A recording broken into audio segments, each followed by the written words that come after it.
Are you ready for the portal? I'm scared.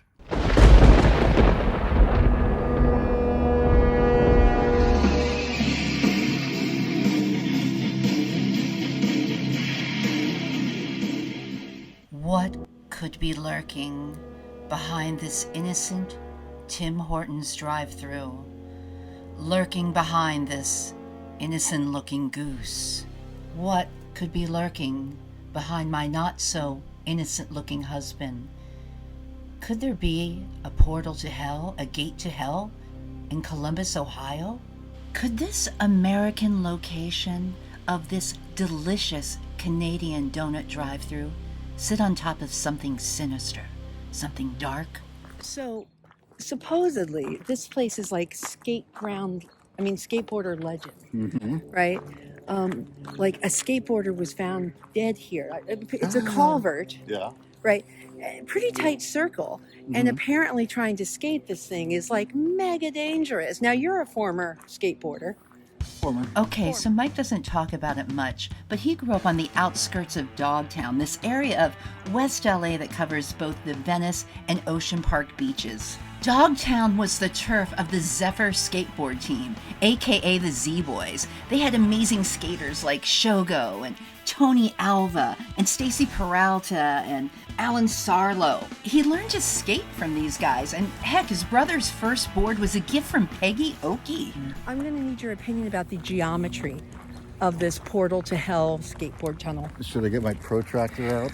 Yes, get your Okay. protractor. All right. Whoa, so it looks like there's a portal to hell. So is this really what we got to go through? No, Okay, good. who we can look through. Are there seriously people there? This is messing with my reality. Yeah, there's totally people there. All right, so the area down here, looking at the river here, got a cross.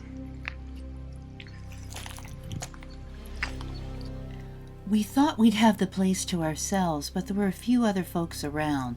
You know, when you're looking for an offbeat, mysterious attraction to spend some time at, especially one called the Gates of Hell, you're not quite sure what's going to happen. Now, we found this place on one of our favorite websites, Atlas Obscura, but it's also on Weird USA and Roadside America. Now, the other name for this place, the Gate of Hell, is also known as the Blood Bowl. We mentioned that earlier.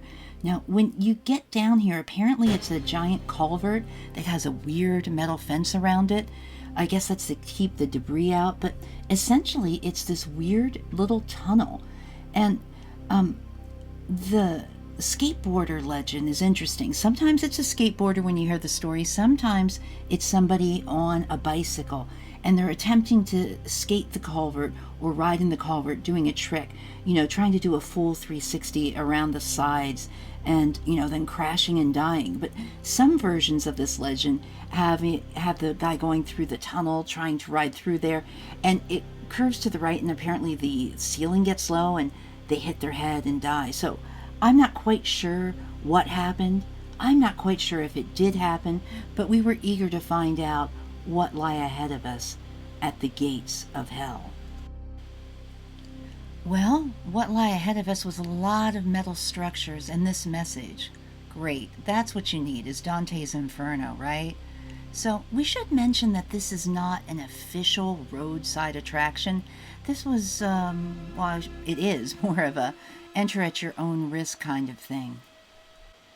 As we got closer and closer, we began to notice quite a bit of groovy graffiti everywhere, right?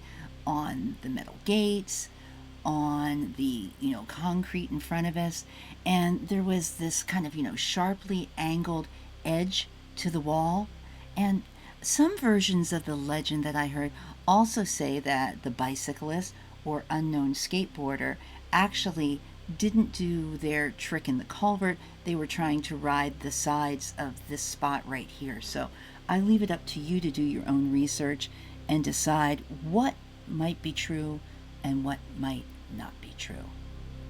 But as we got closer, one thing that was true is how sort of strange and imposing this secondary gate, this V-shaped angled gate felt. I mean, if it was designed to keep debris out from flooding, I get it, but it doesn't seem so well designed to keep us out, now does it? And we were wondering what happened to those people walking down the creek. Did they go inside?